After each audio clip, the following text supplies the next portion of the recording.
Assalamualaikum warahmatullahi wabarakatuh. Masih bersama dengan saya Andi Prayogi.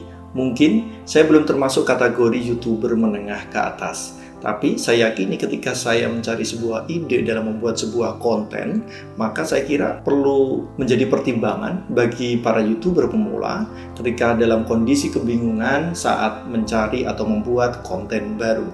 Ada 5 hal yang nanti akan saya sharing di konten saya kali ini. Hanya 5 menit saya kira. Ketika kalian mau menjalankan apa yang saya sampaikan ini, saya kira tidak akan kebingungan lagi untuk membuat ide baru atau konten baru. Seperti biasa, sebelum kita masuk ke pembahasan, kita kumpulkan semangat dulu.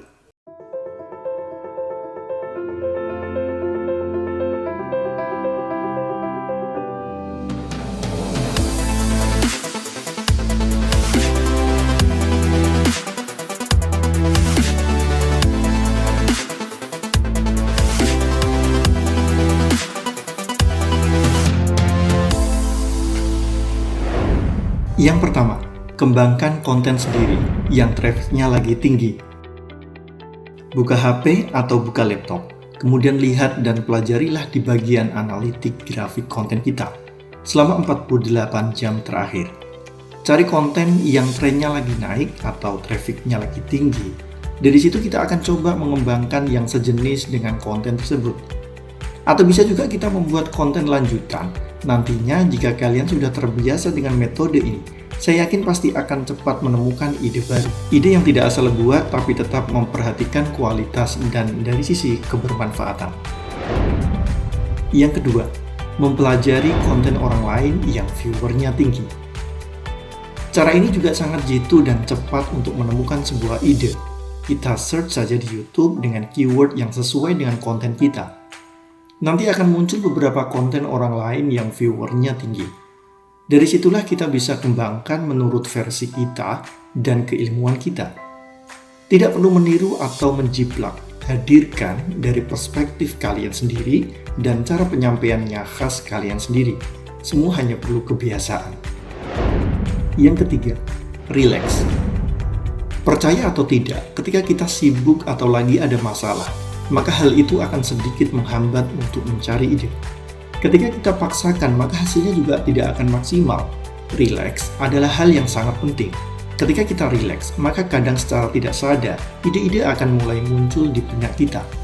Relax tidak identik dengan hal mahal, tapi jika kamu relaxnya harus pergi dulu atau mencari tempat khusus, maka lakukan saja. Cara relax seseorang kan beda-beda. Yang perlu kita ingat, relax tidak identik dengan bersenang-senang.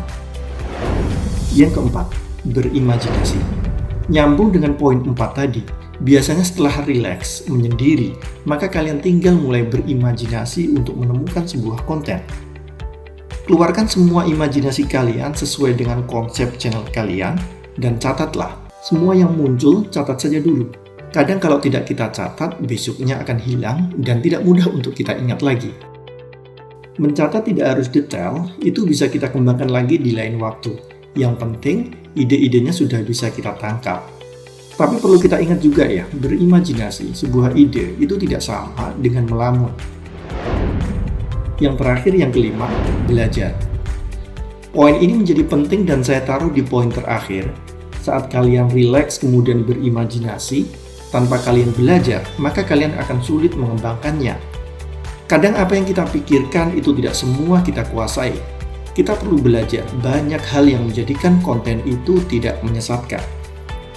Belajar bisa dari banyak cara, bisa dari konten orang lain, buku, atau obrolan dengan orang lain.